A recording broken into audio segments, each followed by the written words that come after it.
예, 두 번째 또 강의 들어가겠습니다. 일단 회담 대책 부분에 있어서는 이제 관계 부처 간의 협의라는 게 정부 내에 있기 때문에 이건 뭐 특별히 여러분들이 뭐 그냥 있다 하면 아시면 될 것 같고요. 이제 문제는 이제 회담 대표단이 전문성을 함양해야 되는 문제가 있는 거죠. 그래서 이제 모의회담이라는 것을 하게 됩니다. 회담 대표단이 실제로 회담이 열렸을 때는 어떤 문제들이 난상에서 토론이 되는가 하는 문제를 상대편 북측 대표단을 가상으로 이제 만들어 놓고 남측 대표단하고 한번 실제 시뮬레이션을 해보는 게 모의회담인데, 이걸 해보면은 일방적으로 우리가 원하던 것들의 문제점들을 많이 느낄 수 있습니다. 그래서 모의회담 효과가 좋은데, 지금 사진에 보시면 2017년도 남북대화 50주년 기념 대학생 모의회담이 되어 있는데요. 우리 대학생분들도 남북 문제와 관련해서 또는 통일 문제와 관련해서 여러 가지 지식을 샀지만 남북이 같이 이 문제를 협의할 수 있는 가능성 또는 한계를 체험하는 거로는 대학생들도 역시 모의회담이 가장 효과적이었다고 합니다. 그래서 모의회담이 현재 여러분들도 이번에 협상 아카데미에서 마지막에 모의회담을 하지만 모의회담을 해보면은 실제로 남북 간에 뭘 할 수 있는가 하는 부분에 효과가 있다는 말씀을 드리겠습니다. 그 다음에는 또 이제 회담을 가는 부분에 있어서 이제 옆에 보시면 특별 공식 수행원이라고 간담회로 되어 있는데, 회담에는 이제 전략 자문하는 전문가도 있지만 또 남북 정상회담 같이 큰 회담에는 각계의 원로들도 같이 가시게 되죠. 그럼 이분들도 역시 북한에 대한 지식은 어느 정도 개인적으로 있었지만 과연 북측이 이 문제와 관련해서 어떤 생각을 가지고 있는가, 우리는 어디까지 이야기할 수 있는가, 이분들도 역시 학습을 사전에 해야 되는 거죠. 그래서 지금 이 사진은 남북회담본부에서 남북회담본부장이 배석해 있는 상태에서 통일부에서 설명하고 있는 장면입니다. 그래서 모의회담이 꼭 필요하다는 말씀을 드리고요. 자, 그 다음에 이제 행사 계획을 짜는 부분인데요. 행사 계획을 짜는 부분에 있어서 이제 전체적으로 회담에 있어서 예산부터 시작해서 일정 대회 설명 계획까지 쭉 짜는데, 가장 이제 핵심이 되는 부분이 이제 남북 간에 이제 회담을 열리는 것과 대비해서 의제를 뭘로 정할 거냐는 부분입니다. 이 부분이 이제 핵심인데, 왜냐면은 아시겠지만 서로가 다루고 싶은 거 다루는 거죠. 우리 같으면은 개성공단, 금강산 또는 이산가족 이런 게 다루고 싶은 거고, 북한 같으면은 군사적인 분야에 있어서 예를 들어서 뭐 서해 경계선 문제라든지 또는 나아가가지고 우리의 뭐 군사훈련 문제라, 한미 군사훈련 문제라든지 북한이 다루고 싶은, 우리가 다루고 싶은 부분들이 다르죠. 그래서 사전에 이제 의제를 협의를 하는 부분이 필요한데, 우리가 다 원하는 의제들은 무엇인가 할 때는 쉽게 판단할 수 있는 부분은 통일부 조직표를 보면 쉽게 알 수 있습니다. 통일부가 하는 부분들이 거기 다 들어가 있으니까요. 여기 보시면 아시겠지만 통일정책실은 정치 부분을 포함해서 전체적으로 남북관계를 진행을 시키는 부분이고, 인권 인도 쪽은 북한 인권 문제, 이산가족 문제 이런 부분이 들어가 있는 거니까 우리가 다루고 싶은 게 들어가 있고요. 그런데 북한이 다루고 싶지 않은 부분은 납북자 문제 같은 부분이라든지 북한 인권 이런 거 다루고 싶지 않겠죠. 그럼 우리는 회담을 통해서 이런 까다로운 문제도 다뤄야 되는 거죠. 그래서 우리가 회담 의제와 관련해서 남과 북한에 절충하는 과정, 그 과정 자체가 생각보다 쉬운 과정이 아니다. 그래서 결국은 만나서 서로 상의하자라는 경우도 된다는 겁니다. 그 다음에 이제 사전 준비 접촉 부분에서 회담 의제가 이제 좀 진행이 되고 나면은 그 과정에서 이제 문서 교환 방식을 통해 가지고 행사 관련된 내용을 주고받습니다. 처음에는 만나서 하다가 나중에는 문서 교환 방식으로 하는데, 이런 부분이 좀 더 쟁점을 명확히 하고 시간도 좀 더 절약할 수 있다는 부분이 있어서 문서 교환의 형식이 있다는 말씀을 드리고요. 그 다음에 이제 회담할 때 좀 예민한 부분이기는 한데 언론 부분입니다. 언론 부분. 언론 부분은 이제 우리로서는 상당히 중요한 부분이죠. 우리는 이제 회담이 열리게 되면은 대부분이 죄송합니다. 자, 회담이 열리게 되면은 그 종합 상황실 또는 외신까지 들어가는 메인 프레스 센터 같은 것도 만들어서 이제 외신 관리하는 부분에서 상당히 많이 중시하게 되고 있고요. 북측은 우리만큼은 언론 부분에 대해서 좀 중요시하지 않죠. 왜냐면은 여러분들 아시겠지만 북한은 모든 게 통제가 되어 있는 시스템이기 때문에 우리보다는 언론 분야에 대한 부담은 상당히 좀 적은 체제다. 그래 말씀을 드리고요. 이 부분은 나중에 또 한 번 더 말씀을 드려야 될 것 같습니다. 그 다음에 이제 이 부분의 행사 계획이 다 수립이 되고 나면은 이제 남북 회담의 준비 단계는 다 마무리된 거죠. 자, 그럼 이제 다음 단계는 어디로 가느냐? 다음 단계가 이제 남북 회담이 실제로 이제 운영되는 단계로 들어가게 됩니다. 우선 이제 서로 회담 대표단이 자기 쪽에 오게 되면은 영접하는 부분이 있겠죠. 그죠? 영접을 할 때는 공항에 나가서 영접하는 경우도 있고 또는 뭐 판문점을 통해서 오는 경우도 있겠죠. 그런데 현지에 나가서 영접하는 경우는 대체로 차석 대표들이 나가서 영접을 하고요. 그 다음에 이제 숙소에 왔을 때는 수석 대표가 이제 환영을 하는 경우가 있겠죠. 바로 회담장으로 간다면은 회담장의 입구에서 수석 대표가 이제 맞는 형태가 되겠죠. 그래서 서로 이제 인사를 하고 난 다음에는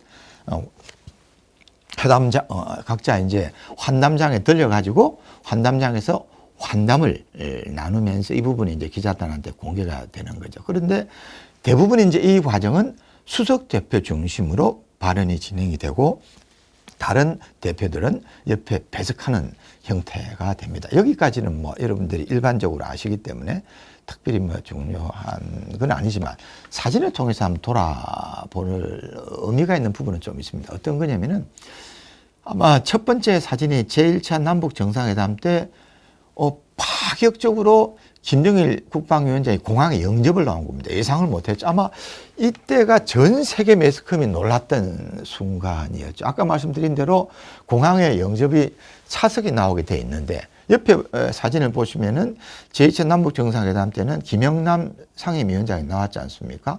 여기에 비해 본다면은 첫 번째 2000년도에 남북 정상회담 때 공항 영접이 가지는 어떤 파격이 어떤 건가 여러분들이 좀 아실 수 있을 것 같습니다. 자, 그러면 이제 환담까지 끝내고 나면은 이제 본회담이 이제 열리게 되겠죠. 본회담이 열리면은 회담 대표들이 이제 회담장에 들어가 가지고 서로 우선 악수를 먼저 하게 되죠. 악수를 하게 되는데 남북 회담은요, 여러분들이 부분 보면은 하나의 연출이라는 게 많이 느껴집니다. 2018년 1월 남북 고위급 회담 연출을 보시면서 여러분들이 평범하게 보시면 아무 이상이 없는 것 같지만 이 악수하나 하는 것도 남북 회담은 보여주는 면에서 서로 경쟁하는 부분이 있습니다. 북측 대표 이성권 대표를 보면은 악수를 할 때 빳빳하게 서 있는 감이 들죠. 우리 남측 대표는 고개를 숙이게 되고 일부러 북측 대표는 악수를 서서 받는 식으로 만드는 연출하는 이 남북회담은요, 하나의 어떻게 보면 쇼인 부분도 좀 많이 들어갑니다. 그래서 처음부터 기싸움을 하는 부분이 있는 거죠. 그래서 이제 악수를 하고 난 다음에 자리에 앉죠. 자리에 앉게 되면은 그 다음에는 이제 착석을 해가지고 대표들이 지금 사진에서 보시는 대로 수석 대표가 양쪽으로 서로 마주보고 앉고 옆에 이제 그 관련되는 대표들이 배석을 하게 되어 있죠. 여기서 이제 기자들이 지금 현재는 사진에 보면 주변에 아직까지 나가지 않고 있습니다. 여기서 이제 서로 인사말을 합니다. 인사말 부분에서 이제 주고받는 내용들 중에 보면은 어떤 내용이냐면은 서로 간에 뼈 있는 말들을 던집니다. 왜 그렇게 하느냐? 언론들이 그 뼈 있는 말들을 받아가지고 기사화함으로써 이 회담과 관련돼서 회담은 시작이 되고 나면 비공개로 가지고 끝까지 비공개가 되니까 회담이 진행되는 동안은 국민들은 인사말에 담겨 있는 그 말을 가지고 회담의 진행을 예상을 하게 되는 거죠. 그러면 이때 인사말에서 이제 남북 대표가 어떤 사자성어 같은 걸 많이 쓰면서 회담의 방향을 많이 암시합니다. 예를 들면 밑에 써 있는 대로 춘래 불사춘 하면은 봄이 왔지만 봄이 같지 않다는 건 무슨 뜻일까요? 해결할 길이 참 많은데 아직까지 남북 간의 관계가 엄중하다라는 것을 이야기하는 거죠. 이 부분은 북측이 많이 쓸 것 같은 말인 것 같아요. 그 다음에 또 실제 쓰였던 그 사자성어 중에 산중수벽이라는 거는 앞으로 갈 길을 바라보니까 산이 겹겹이고 물이 첩첩이 막 가로막고 있는 것 같다. 라는 말은 뭐냐면은 우리가 해야 될 일들이 참 많다. 이건 남측이 쓰기 좋은 말 같죠. 그래서 인사말하는 이 부분들이 회담이 시작이 될 때 회담 전체의 어떤 방향성을 많이 시사하기 때문에 언론들이 취재를 해가면서 특히 거기서 나온 키워드들을 많이 받아간다는 의미에서 제가 설명을 드렸고요.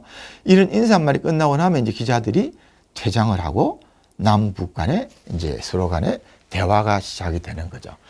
여기에서 이제 대화를 하면서 여러분들이 아시겠지만 처음에 전체 회의를 엽니다. 전체 회의를 열면은 회의를 하면서 우선 기조 연설이 진행이 되는데요.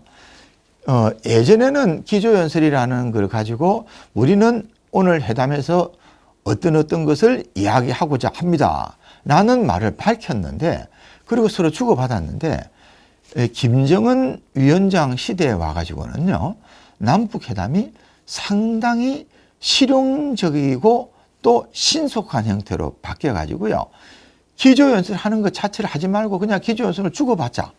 라는 식으로 진행을 많이 합니다. 북측이 그렇게 요구를 많이 합니다. 그래서 기조연설문에 있어서 과거하고 좀 다른 부분이 바뀌었다 하는 말씀을 드리고요.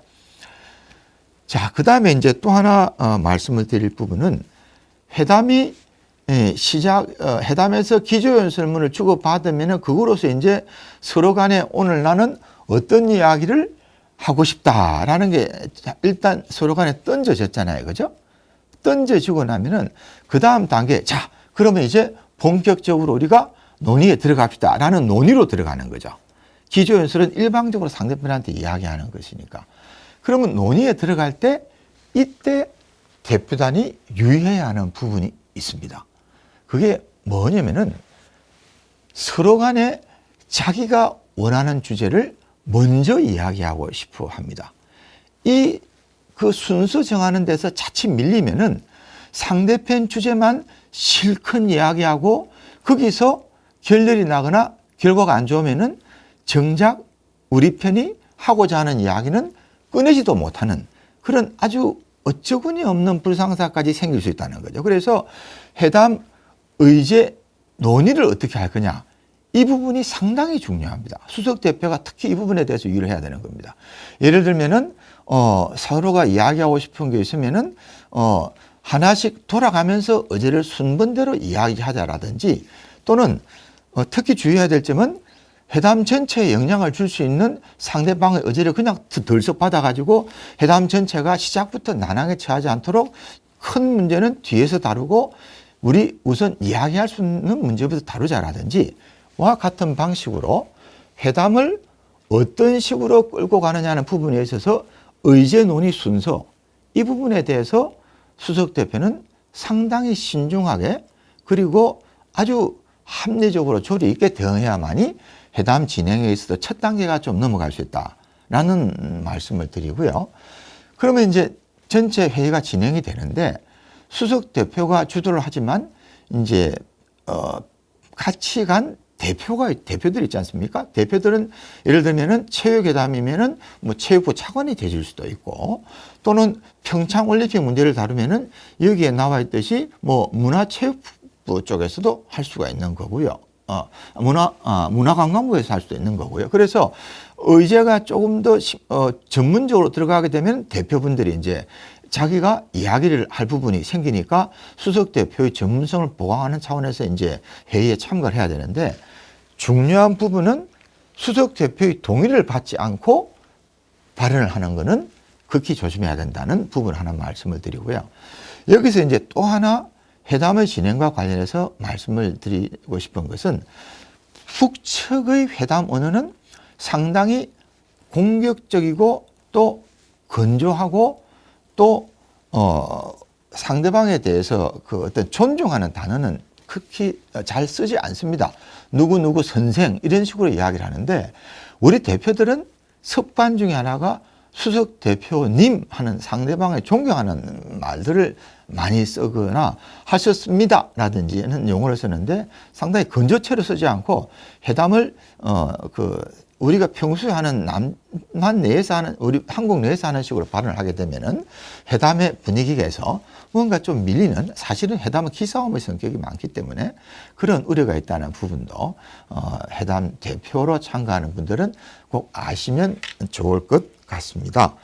자, 이 정도로 제가 둘째 시간은 본회담 진행 부분까지 말씀을 드리는 것으로 하겠습니다.